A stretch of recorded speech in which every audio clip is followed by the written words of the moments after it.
So it's probably the third time we've done this now, which is just basically me, Peter, and Paul discussing Sunderland's late win over Manchester United. And for anyone who's watched this channel for a long time, everyone knows I hate those Red Devil bell ends because I can't stand Man United.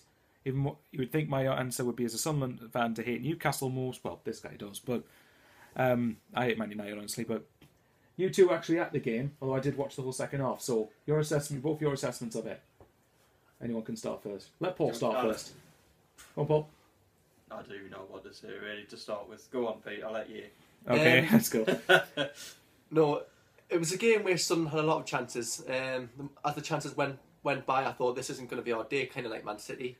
But no, I mean, looking at the signings, I mean, what a difference they've made. That extra bit of quality in the final third. Kazri, set pieces. How more dangerous do we look now from set pieces? I mean, massively. Kone in the box, Kirschkopf in the box. I mean, that's big lads. Rodwell, not that I rate Rodwell, but it's how we're looking a threat. So, yeah.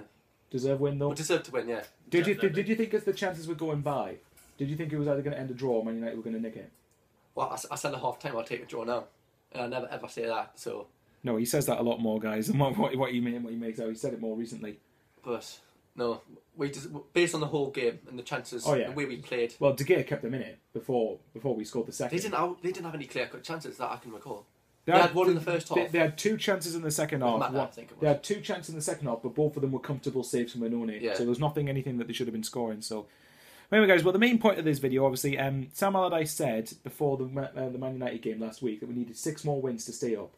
And I did an article for Roker Report saying that hopefully by 3 o'clock yesterday we would only need 5 more wins to stay up. So by Big Sam's logic, we only need 5 more wins.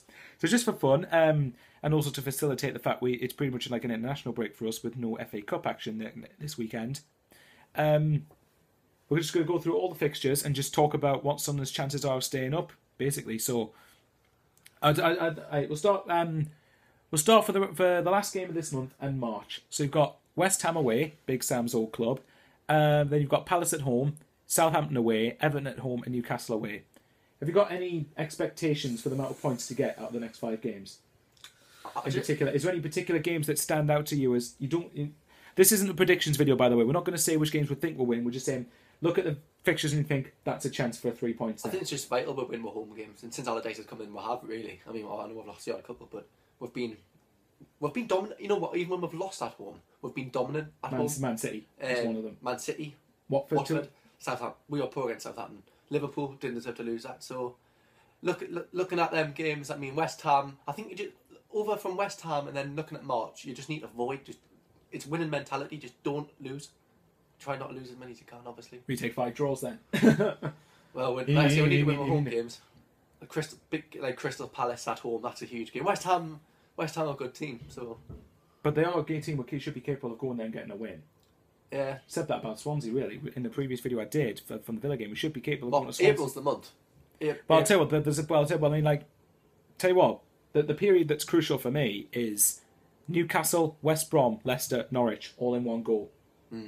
Definitely. Now, irrespective of the fact that Leicester, as we're recording this, Leicester have done very well this season. Mm-hmm. But for me, as we're recording this, Leicester are winning at Arsenal. So even if they avoid defeat at Arsenal, it's their title to lose effectively. But for me, Leicester's a team which should still be beaten at home, or should be at least not losing it. So if you think Newcastle, West Brom, Leicester, and Norwich, for me, that period, if we stay up, that period could determine what happens to us. Mm-hmm. In the terms of 3 of those teams, or at least 2 of them, like Newcastle and Norwich, are 2 vital away games. I think the next 5 games going in before we play West Brom, I would say after Newcastle, that's when you know.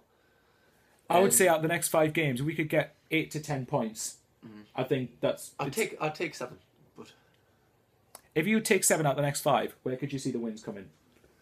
Obviously, it might not happen this way, but it's just I'm just curious to ask. Crystal Palace at home. Obviously, they're on a bad run of form. Southampton away. It's a hard one, that. For me, if you're going to say 7 points, that would imply, say, 2 wins and a loss. For me, maybe Southampton away and probably a draw at Newcastle. I'd say the 2 games out of the next 5 that are the most winnable are Palace and Newcastle. Although Newcastle's not going to be an easy game because they're actually quite decent at St James's Park. But I mean, West Ham's a funny one because I think Big Sam's going to be motivated. Paul, what do you think? Do you think Big Sam's going to be motivated to go back to West Ham and get 3 points over his old club? Well, he knows the club, doesn't he? So, especially as well, what's also crucial is that he knows some of the players. Yeah, he'll know how dangerous they can be. Paul, what do you think? Would you fancy making it 7 in a row and hopefully relegate the Mags? I would say after yesterday, yes. I honestly don't know who's going to go down. Like, I can't keep up with the season. Villa and Norwich? Villa and Norwich, possibly. I couldn't... I think are we done trying to predict who's going to finish where? Because it just keeps changing every season. After we beat Swansea, honestly, I couldn't see a way back for them. And then they went on a little run and they've lost again yesterday. So, Bournemouth, maybe. I mean, looking at the table now, as it stands, we're only 4 points off Swansea and 5 behind Bournemouth. We're going to need 1 point. So, I think you were saying to me before, from Bournemouth down... Sorry? We're going to need 1 point to get out of the drop zone as well. I think West Brom have got next... their next 5 games is hard, so that was a very good win for West Brom yesterday. That massively important. I kind of see them going down now. But I don't think they could anyway, even with Pulis. I know you said unfortunately you really don't like West Brom. No. What is it about West Brom you don't like? It's not that I dislike them. It's just no. You've said to me before you hate them. Hate's a strong word, isn't it? No, you've said that to me before. I know it's just gone on YouTube. This though, maybe West Brom fans watching. But no. Okay, what is it you don't like about? Is it Tony Pulis? Did you not dislike him before then? Oh no, he's a very good manager, Tony Pulis. It's just one of them sides. I mean, they've got some good players, Sessegnon, Berahino, but I kind of see what West Brom have got over Sunderland, over Newcastle, over Swansea, even Villa. Even Villa's got a lot more speed than West Brom. Yeah, West Brom's got double the points Villa's got. Although bearing in mind, it's good management. If you look at West Brom at the Hawthorns, how many 1-0 wins have West Brom had? Just well organised side. Well, exactly. Well, it keeps you up, doesn't it? Well, that's they deserve to be. Well, I said that with West Brom, I just think with Tony Pulis, he's going to keep them up, even if they're not going to. Palace have got 32, same as West Brom at the moment. Well. Do you think Palace will get? Palace, I don't think will get. They might get dragged into it, maybe like looking over their shoulder. But any team could go on a little. But there's always a mid-table side though, isn't there? It always slides down. So it could be Palace this year. We don't know. What a season Watford have had. See, I've got the opinion that what you've got West Brom over Sunderland. I don't see what, apart from Deeney and Icarlo, I don't see what Watford's got over Sunderland, Newcastle, Norwich, Villa, etc. I don't think. I rate West Brom better than I rate Watford, but Watford probably going to be safe anyway, aren't they? So they've got 36 points. They're pretty much near the magic points total that'll probably keep them up. Should we discuss the signings? Yeah, well, just quickly, like I said, we've discussed to March. You said April's going to be a huge month. Yeah. So say after Norwich, like I said, I'll just ask you this then. Out of Newcastle, West Brom, Leicester and Norwich, those 4 games, how many points do you think is the minimum we should be targeting? For me, you need at least 2 victories in there. 7.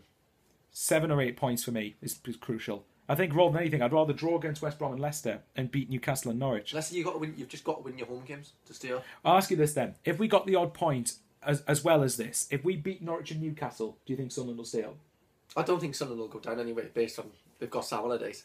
Like I say, well, we say that at the moment. That could easily change. Well, in a relegation battle, you'd rather have Sam Allardyce over any other manager. Yeah. Well, one last thing I will quickly say about Sam Allardyce is that I'm not going to go too much into the whole court case, what happened this week, but with what's happened this week, I'm personally really glad we've got a manager like Sam Allardyce because he's one that won't let the players dwell on it. He won't let them get their heads down. Like, no, go out there and put a performance in. It's been a hard week for the football club, but the club responded in the right manner and got the result on the pitch yesterday. So. That's what I mean. That was crucial. About I said in my video, my solo video, that how important do you think that win was yesterday? Not just because of the league table, but for morale after the week we've just had, to get everyone back uplifting again. And now, like you said yourself, we've got a 2-week break before West Ham, get all the players back fit for the running. Yeah, exactly. Yeah, it was a very important win yesterday. But would you be disappointed as well, because Newcastle don't play in 2 weeks? Would you be disappointed in the next Premier League round-up not to get out of the bottom 3? Because I would. Even West Ham was a much harder game that'll be. I would be a little disappointed. I've seen this thing on social media. Sunderland, Newcastle, and Norwich. Both were next. All 3. Their next. Newcastle got 2 away games, which is Leicester and Stoke. Ours is Southampton and Newcastle. Well, no, next 2 away games is West Ham and Southampton. Yeah, and Norwich's was Leicester. They've got Arsenal, I think. And Arsenal, I think. So we've all got some hard games, but who knows? How many points? Last question I'll ask about this before we talk about science. How many points do you think we need to stay up? We're on 23 at the moment. I don't think it's going to be the usual number of 40. I kind of say. Could you see maybe 37, 38? How many have Norwich got? Norwich have got 24 at the moment. I kind of see Norwich getting 40 points between now and then. I would say 36, 37. Well, let's not forget as well that out of the traditional big six established teams, Arsenal, Tottenham, Chelsea, Liverpool, both Manchester clubs, we've played 4 of them twice now. Yeah. And both the remaining 2 games, Arsenal and Chelsea, are at the Stadium of Light. So it's a hard one. Okay, one last question. Big Sam said we need 6 more before the Man United game. We need 6 wins between now and the end of the season to stay up. We've beaten Man United. That's 1 out of the 6. Do you think we can get 5 wins? And if so, would that keep us up? It'd definitely keep up. 5 wins, 15 points. Oh, so 5 Can you see us getting 5 wins? Can I see it? I kind of see it. Or even 3 wins and 4 draws or something. Oh, I think we'll possibly get 3 or 4 wins. Well, we could get. Well, we'll have to wait and see what happens, don't we? It's already this anything can happen. This 2-week break will do well. I think it for the will. players, especially getting knocked out early on would help as well because it gives us a break. But you remember, especially though with Arsenal away in the FA Cup though, because we had Swansea a few days later. Which game would you rather win, Arsenal in the Cup or Swansea in the league? It's important. Right, last thing we'll talk about before we go off. Right. Especially with Sam Allardyce flying the team out to Dubai. As well. Warm weather training as well. So okay then. All right then. So last thing, the signings. So we'll take Steve Harper out of it because he hasn't played. He's a third choice keeper anyway. But I think that's a decent signing just for Pickford's development. You've got Kirchhoff, who was he go off injured yesterday? Yeah, hamstring against Manchester United last week. So I'm not going to talk about that too much because again we've not put much money on him, but we'll have to see what happens. Ndoye, Khazri, and Kone. Start with Ndoye. How do you two think that he's done so far? Against Man United, I thought he did all right against Man United. To be fair, he's a handful. He's a handful. He's not the answer. Technically, on the ball, he is. For the rest of the season, could you see him being the answer? Yeah, I wouldn't. Beyond that, no. But I'd have him as a squad player afterwards if we stayed up. Do I think he's better than Fletcher? Yes, all day long for me. Yes. No, I don't. No. Whoa. No. Why? Ndoye got the same goal ratio last season that Fletcher did. He got 5 and 15. Fletcher got 5 and 38. I think the difference with Ndoye is Ndoye's going to want to hit the ground running at a new club, whereas Fletcher's lazy. You could say that with Marseille, couldn't you? Fletcher's hit the ground running at Marseille, couldn't you? So but that was against a French 4th division side. Yeah, Fletcher scored his first goal. Yeah, but Fletcher for me always had it in him, but he just didn't put enough performances in. He did against Newcastle, and Fletcher, if you're somehow watching this, thank you for that. But he didn't do enough. If Ndoye is going to have a big part to play from now until the end of the season, he cannot play out wide.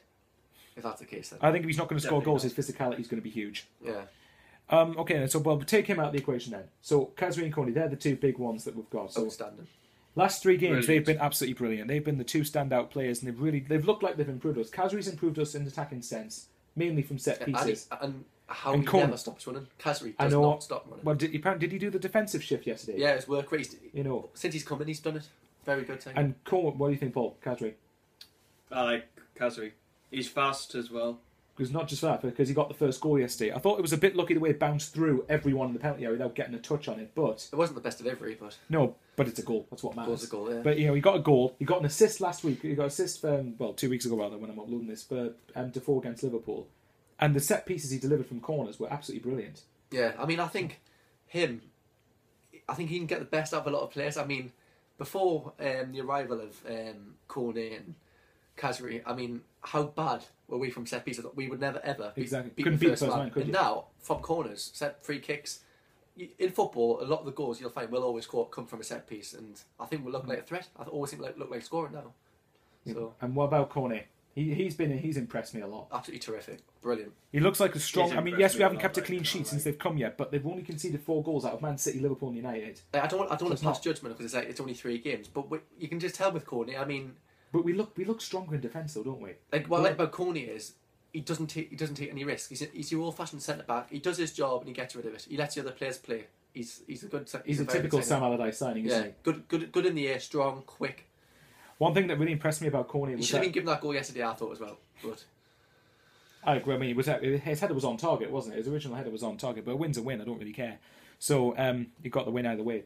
But Kone, one thing is that on social media, on Twitter, he looks like he wants to play for us, and that's what gives me a lot of heart, especially after the week we've just had with the whole Johnson case.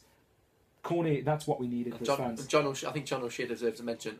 I even said after the Man City game, I said to Paul at the ground yesterday, I said, no one's noticed this, but he's been outstanding lately, and he went and got man of the match. So I think he's been out really good lately. Yeah. So. The one last thing I would say about Khazri and Kone, that they've done well in the last 3 games, but for me, I'm not judging it too much yet because Kelsey and Coney both wanting to play in the Premier League, and how big are you going to get than Man City, Liverpool, Man United in your first 3 games? No, I didn't. You're going to be really motivated to do well against them. If they can do it against the likes of Norwich, Newcastle, Palace, Stoke, Watford, Leicester, West Brom, and so on, if they can do it consistently, but so far, then they'll look really good acquisitions. But they do so far. They just need to keep it up. Yeah. They're going to have bad games, but hopefully enough to keep us up. One last question then. How confident? I'm not going to ask if you think we're going to stay up. How confident are you of staying up? I do think we'll stay up, based on the signings that have hit the ground running, and the manager that Sunderland have. The only problem is we could change in a couple of weeks, couldn't it? But we are the best suited. It'd be typical Sunderland get rid of our just before the derby. I know. But, you need to get rid of him before the Everton game, lose his first game, and then beat Newcastle in their second. Get Paolo back. No, please don't.